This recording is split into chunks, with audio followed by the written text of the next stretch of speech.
Hello everyone and welcome back to the channel. So yeah, I know it's been a while since my last video. Just started a new job, so kind of adjusting to the new schedule and everything else. Trying to work it out with doing these videos and such.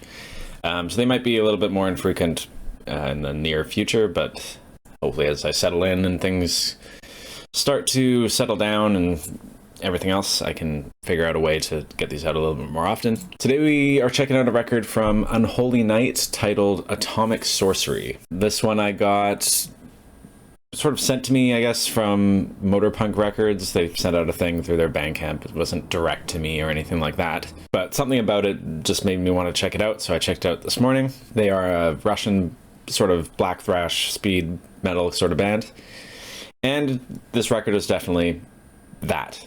As far as the track rundown, we're starting off with Immolation, which I thought was a nice start to the record. Has a cool halftime feel in the bridge, which I think would be really cool live, sort of to kick things off and get people moving. It's also very Slayer-like in the guitar solo. I thought the noisy bits with the whammy bar were really cool. It almost sounded like people were pushing buttons. That's just sort of the vibe from the actual sound of the whammy solo there. Next up is the title track, Atomic Sorcery. Starts off with a cool Motorhead-like riff, which sort of persists as the main riff through the song. I thought the chorus is cool. I thought also the bass pops really well in this track in particular. Next up we have Possessed.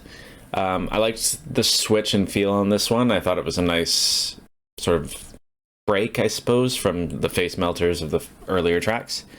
It also has a really sick, like, doom bridge outro, which I thought was pretty cool for, like, a speed metal song, but I did think the chorus was a little bit flat on this one. So yeah, I just wanted to play for you that quick little switch up right at the end of Possessed, just so you get a sense of what I'm talking about.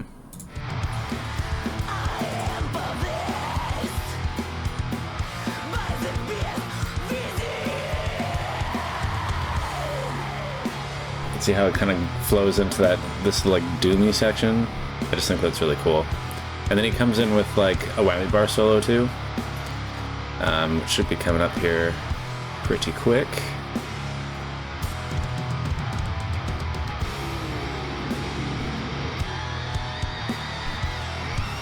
There it is.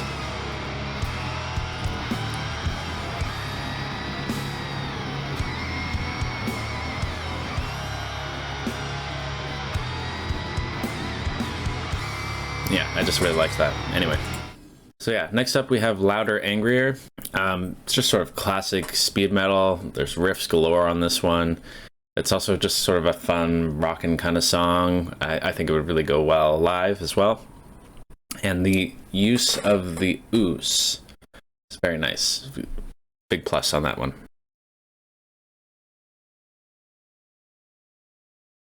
Next up we have Ancient Rites. Again, a nice intro riff, works well in the chorus, very heavy in general. I thought the break drum fill into the solo was pretty cool, and I like how they use these breaks in time to transition from one riff to the other. I thought that was really cool. Next up we have Gears. This is where the album starts to dip a little bit for me. I think because partially the ear gets a little bit fatigued, I suppose, at this point in the record, but Gears, I thought the main riff was a little bit more generic, even if it's still like a barn burner kind of song. It's also not my favorite chorus on the record, but I did think the riff and feel switch around the 1.5 minute mark was a good choice for this one, as it was starting to sound a little bit stale. I just want to show you that one. So yeah, it's around the 1 minute 15 maybe. Just want to get you guys an idea of how the switch sounds.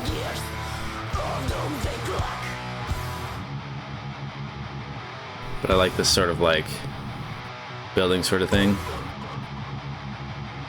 You get a nice ooh. I love that. And then this part. That's sort of like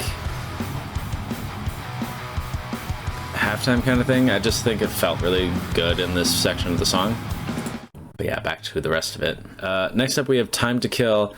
I liked the main riff. It almost gave me a little bit of like something that would be on like a Kill 'Em All kind of thing, so like a little bit of that old Metallica kind of thing. I thought the verse in the song worked a little bit better than the chorus, a little bit more lively for some reason, The chorus itself was a little bit boring to me compared to some of the other songs, but it does have one of my favorite guitar solos on the record, and I really love the parts where it backs up or lines up with the backing guitar. And actually, I'm going to show you that one too. Okay, so this should be the section here. Just listen for the in-between parts where the guitar is nice and heavy, but then the guitar solo sort of matches or like harmonizes with the chords.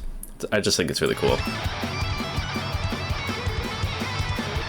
And just in general, it's a nice solo.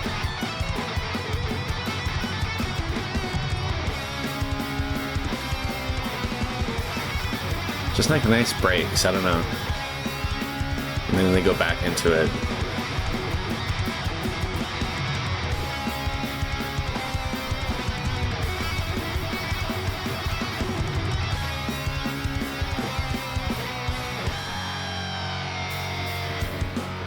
Pretty sick. So yeah, that brings us to our last song on the record, Boogie on the Grave, which I think is an excellent title. Again, it has a really great main riff. The verse is lively. It has really great energy.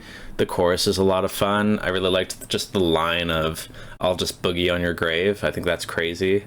And just a really cool line for like a speed metal band to take. And overall, I just think it was a great way to sort of cap off the record. I figured they might even end their shows with this one. It just works really well as sort of a way to end something, right? So overall, what did I think about it? Overall, it sounds like a good time. The guitar tone is meaty. It has a certain like greenness to it. It almost sounds like they're maybe using an HM2. It has that sort of vibe to it, that chainsaw effect. The mix is great. It's clean, but there's lots of grit on the instruments, lots of heavy distortion and really nasty tones on the instruments. I thought the vocals worked really well. It really reminds me of Legion of the Damned a little bit. It just has that same similar like throatiness and power to it. She sounds great on it. Victoria is the singer's name. Awesome. The bass overall is present and very nasty. It has like this really grimy, that low distortion tone, and I just think it works really well with contingency with the guitars, let's say that. And the riffs were clever. I liked the opening for Ancient Rites. That Doom section and Possessed is another part that I thought really stuck out to me. But also overall, speed metal is hard to, I think, review just because what are you looking for? Like, this genre doesn't really exist in a way that is boundary pushing. Not necessarily. It's kind of just a fun thing, right?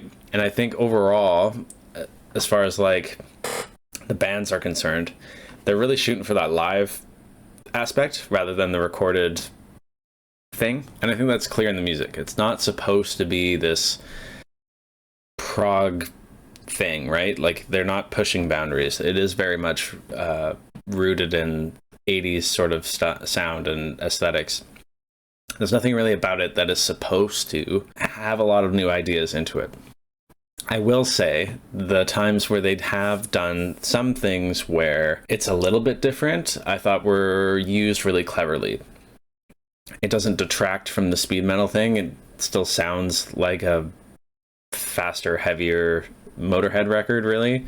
But it does have a little bit of something, and I really appreciated that as far as me listening. Comparable bands would be like Midnight or any of those sort of like black thrash bands who are really sort of rooted in that 80s speed metal sound. So it exists to be fun, and it's a fun record. It's a fun listen. It's only 27 minutes long. You're not invested in this hour-long thing. I think it's short enough to keep the sound of it from getting stale too quickly. Even if there were some parts where I think maybe they phoned it in a little bit, they didn't write as good of a chorus as they could have, and I think that's maybe the drawback of this one. Maybe that's something they could improve on the next one. But you know, they could turn out 20 albums of this and people would enjoy it and enjoy going to the shows and everything else. So I think they sort of accomplished what they set out to do, but I still think it's a fun record. So again, hard to knock it for that. I think I'll give it a 7 out of 10. Just for me, I think this formula works really well, but also again, it is sort of formulaic and it is a little bit hard to approach this from like a reviewing standpoint. Would I see them live? Absolutely. I think they'd be a lot of fun and it would be, you know, it would be a crazy time. But as far as like recorded material goes, it's hard to give it more, just because it doesn't push enough. You know what I mean? But yeah, overall, I really liked it. Check out Unholy Night, Atomic Sorcery. There will be a link below to view the record and check it out. But yeah, I will leave you with that. Thanks for checking it out. We'll see you in the next one. Deuce.